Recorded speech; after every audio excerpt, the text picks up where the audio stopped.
Allah lah, uripe Allah lah yang kekal. Manusianya rusak. Manusianya hidupnya ya kembali kepada siapa yang memerankan saat hidupnya. Sebelum kami lanjutkan, marilah kita masuk ke dalam diri kita, mengheningkan cipta-cipta diri manusia kita, mensunyikan cipta-cipta diri manusia kita, memalamkan cipta-cipta diri manusia kita agar nyata kewujudan uripe Allah yang selama ini kita akui sebagai uripe manungsane. Silakan kita masuk ke dalam diri kita dengan rela dan ridho. Bismillahirrahmanirrahim. Mengheningkan cipta. Mulai, silakan berperang. Saya tunggu 5 menit.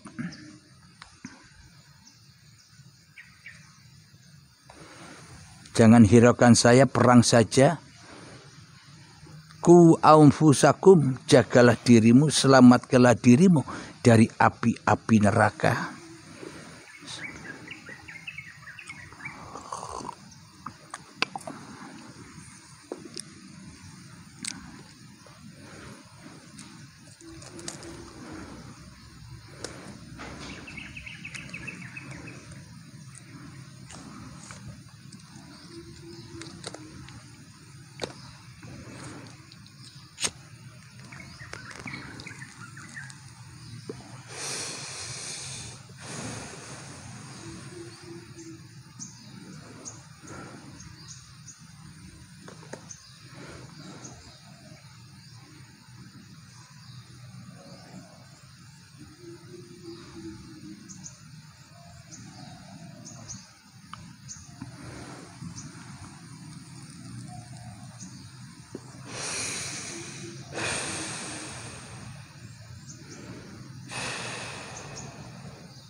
Alhamdulillahirabbil alamin. Mengheningkan cipta selesai. Jadi bila ada peristiwa-peristiwa di dalam mengheningkan cipta, bisa diceritakan di admin 082245647438. Insyaallah kami balas. Alhamdulillahirabbil alamin. Mari kita teruskan ayatnya. Ayat di surat Al-Anbiya, cerita para nabi-nabi, ayat yang ke-35.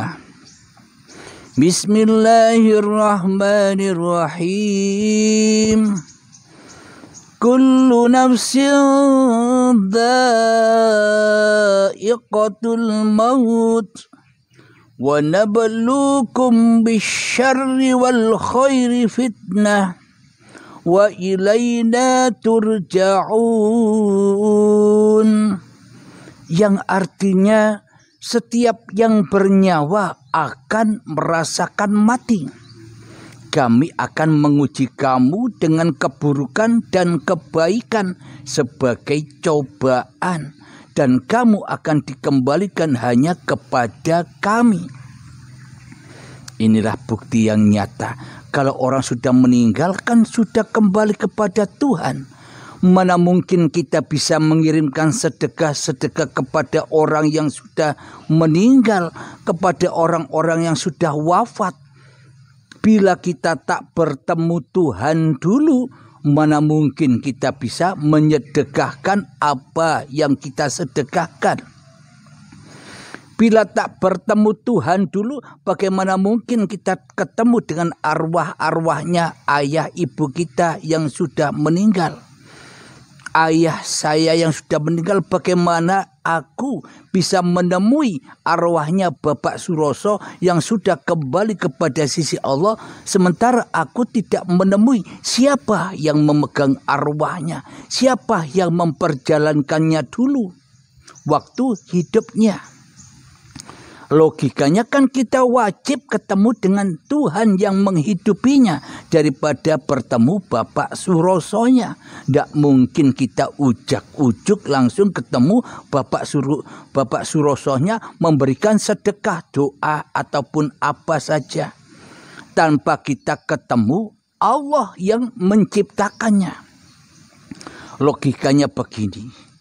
Anda menginginkan sesuatu contoh, Anda ingin membeli beras. Ketika Anda sudah membawa uang, ibaratkan doa-doa Anda yang akan dikirimkan ditukar dengan beras. Bila Anda, apakah mungkin Anda bisa bertransaksi dengan berasnya sendiri? Tanpa bertransaksi, jual beli dengan pemilik beras. Jadi ketika kita ingin sampai kepada keinginan kita untuk membeli beras, ya kita harus wajib ketemu dulu dengan pemilik beras, baru kita ketemu beras. Sama halnya kita bersedekah kepada orang tua kita yang sudah meninggal, tanpa kita ketemu Allah yang menciptakan orang tua, bagaimana mungkin sampai amal-amal kita? Selama ini amal-amal kita itu bukan amal ibadah, yakni amal yang buruk. Kenapa? Karena kita yang merasa beramal, karena kita yang merasa berkuasa, karena kita yang merasa hidup melebihi hidupnya Tuhan. Bagaimana mungkin itu dikatakan kebaikan? Bagaimana mungkin itu dinamakan sedekah, sementara hati manusianya ingkar kepada Tuhannya? Bagaimana itu dikatakan sedekah kepada orang mati, sementara manusianya kufur kepada Tuhannya? Nyambung tidak kira-kira? Ya, silakan ditimbang-timbang sendiri. Jadi setiap yang bernyawa akan merasakan mati. Bagi manusia yang merasa dirinya hidup, itulah orang mati di sisi Allah. Karena Allah telah disekutukan dengan dirinya. Uripe Allah telah disekutukan dengan uripe manungsane. Kekuasaan manusianya, kekuasaan Tuhannya telah disekutukan dengan kekuasaan manusianya selama ini. Itulah kematian, itulah kerasnya hati, itulah kekufuran, itulah dosa-dosa yang tak terampuni, dosa yang terbesar. Lalu bagaimana mungkin doa-doa kita sampai kepada orang yang sudah kembali ke sisi Allah, sementara kita belum menjadi hamba Allah di dalam hati kita, yang tidak akan pernah ketemu dengan arwahnya yang sudah meninggal. Kenapa? Karena tertutupi dengan hawa nafsu kita sendiri-sendiri. Kami akan menguji kamu dengan keburukan dan kebaikan. Sebagai cobaan kita selama ini diuji dengan keburukan dan kebaikan. Kamu di dalam hatimu yang kau pandang diri manusiamu ataukah diri Tuhanmu? Bila yang ada di dalam hati kita ini masih wujud manusia, masih hidup manusia, masih kuasa manusia, ya kebaikan dan keburukan itulah api-api neraka bagi kita. Kebaikan dan keburukan pun sama-sama api neraka siksaan buat kita. Bila yang wujud di dalam hati kita masih manusianya. Apa buktinya? Ketika kita berbuat keburukan, kita sedih, kita menyesal, kita diampuni apa tidak ya oleh Allah. Perbuatanku begitu buruknya, kelakuanku begitu nistanya. Ini kan orang-orang yang berputus asa. Baik pun kepada orang-orang yang mengerjakan kebaikan, ibadah. Akhirnya di dalam hatinya merasa bangga dengan ibadahnya, merasa mulia dengan kelakuannya, dengan ibadahnya, dengan ilmunya. Inilah orang-orang yang tidak lulus dalam ujian. Kenapa? Karena keburukan dan kebaikan dituhani oleh manusianya. Akhirnya tidak lulus manusianya. Karena semuanya dianggap sebagai cobaan. Kenapa? Karena manusianya masih menjadi Tuhan di dalam hatinya. Jadi baik keburukan ataupun kebaikan, ketaatan sama-sama buruk di sisi Tuhannya. Kenapa? Karena manusianya masih merasa dirinya yang lebih wujud daripada Tuhannya di hatinya.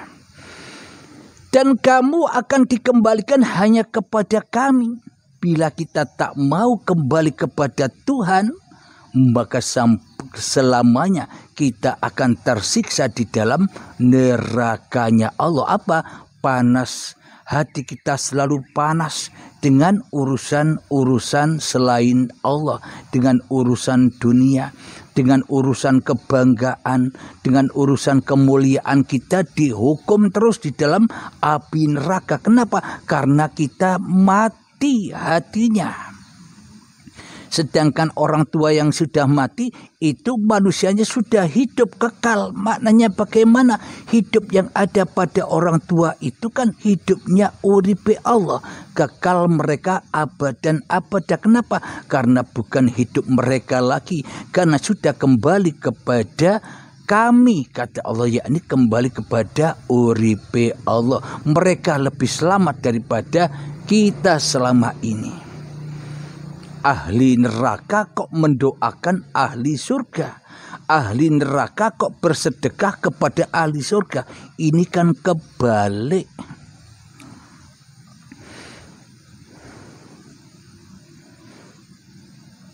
Jadi kepahaman ini kita lanjutkan di ayat yang ke-36.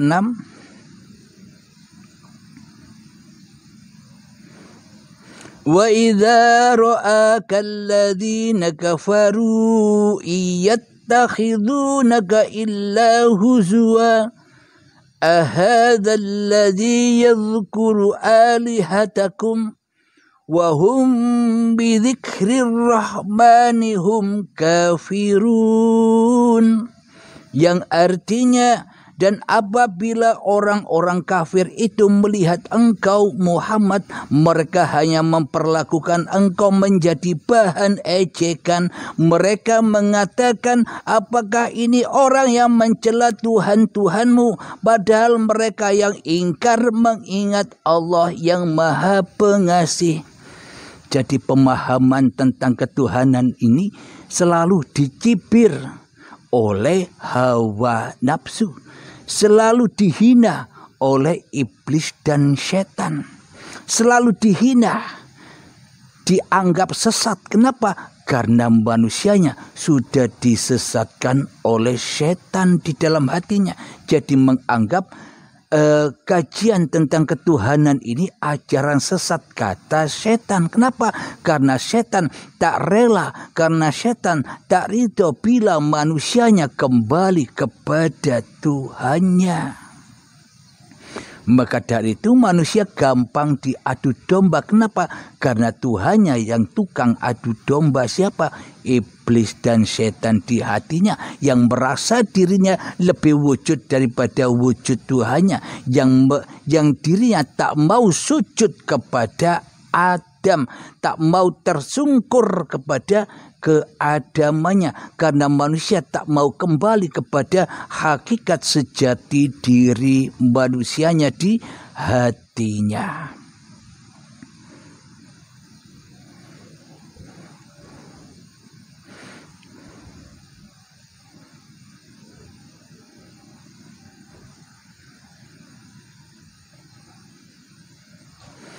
Saya loncati ayatnya yang ke-40 surat Al-Anbiya. Surat yang ke-40.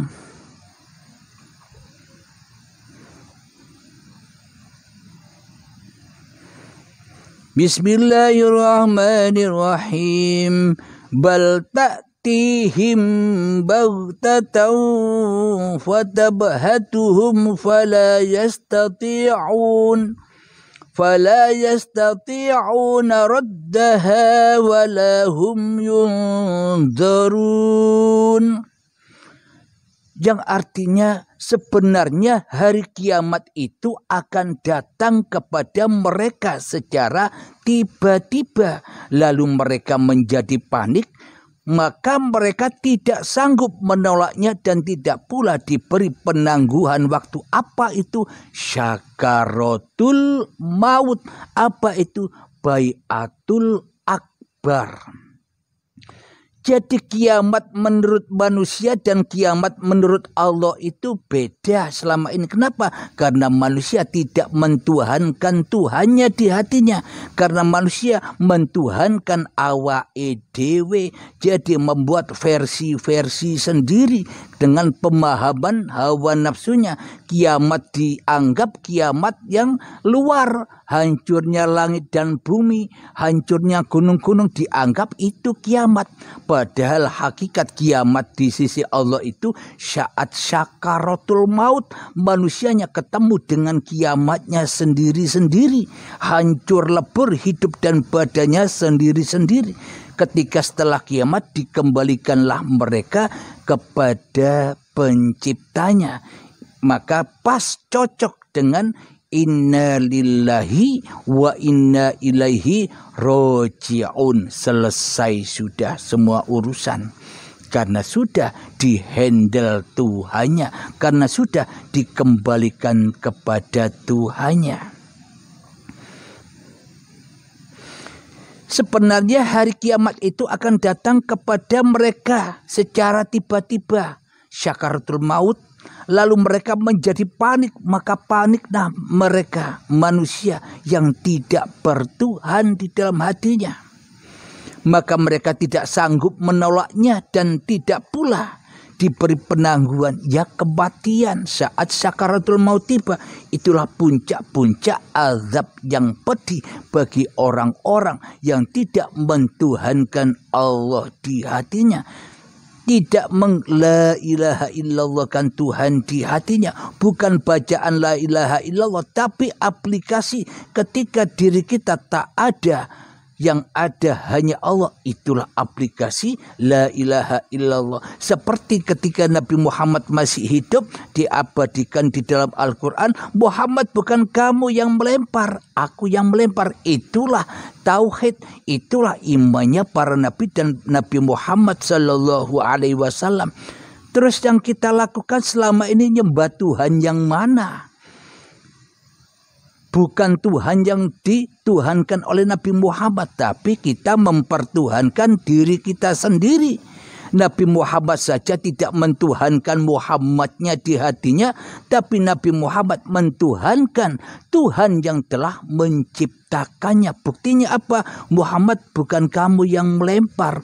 Aku yang melempar. Itulah imannya Kanjeng Nabi Muhammad. Bila kita ingin jadi golongan umatnya Nabi Muhammad. Ya imannya harus demikian.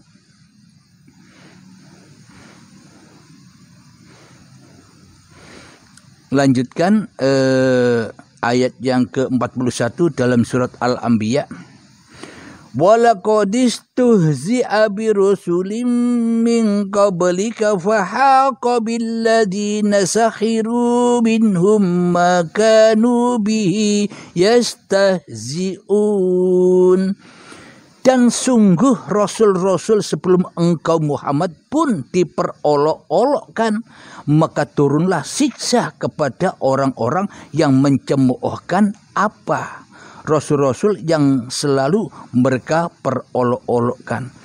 Jadi orang-orang yang membawa babakan atau paparan ilmu tentang ketuhanan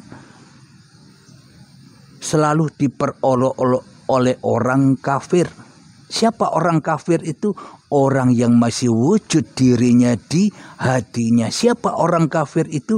Orang yang masih jadi Tuhan dirinya di hatinya daripada bertuhankan Tuhan yang telah menciptakannya. Alhamdulillahirrabbilalamin. Sungguh nyata Al-Quran ini, dan inilah bukti bahwa Al-Quran itu nyata sejak dulu, sekarang, dan akan datang masih tetap nyata keberadaannya. Tidak dongeng cerita orang-orang dulu saja. Maknanya Al-Quran itu cerita tiap-tiap diri manusianya. Bila manusia sudah memahami, maka manusianya sudah sampai di makom Al-Quranul Qadim, yakni uripe Allah. Alhamdulillahirrabbilalamin. Semoga saya khususnya dan semoga kita semua para jamaah uripe Allah yang selalu setia menyimak paparan uripe Allah, semoga kita senantiasa di dalam golongan para nabi dan golongan para rasul. Apanya? Imannya, bukan raganya. Raganya ya rusak. Yang kalau imannya tidak rusak abadan abada. Maknanya hidupnya tergolong dengan hidup yang ada pada para nabi dan rasul. Yang mana hidup yang dihidupi oleh uripe Allah. Sebelum kita akhiri pemaparan di hari Jumat yang indah ini, di edisi spesial ini, marilah kita gemahkan sholawat dhalimin daf'ul bala. Allahumma salli ala sayyidina Muhammad wa asghili zalimin bi zalimin. Allahumma salli ala sayyidina Muhammad wa ashghili zalimin bi zalimin wa ahrijna min bainihim sarimin wa ala alihi wa sahbihi ajma'in. Bismillahirrahmanirrahim. Alhamdulillahirabbil alamin. Allahumma ya qadiyal hajat, Allahumma ya mujibad da'awat, Allahumma ya rafi'ad darajat, Allahumma ya muhillal muskilat, Allahumma ya syafiyal amrat, Allahumma ya kafiyal muhimmat, Allahumma ya dafi'al baliyat. Allahumma khtim lana bil iman, Allahumma khtim lana bil islam, bijahi sayyidil mursalin. Rabbana atina fid dunya hasanah wa fil akhirati hasanah wa qina adzaban nar.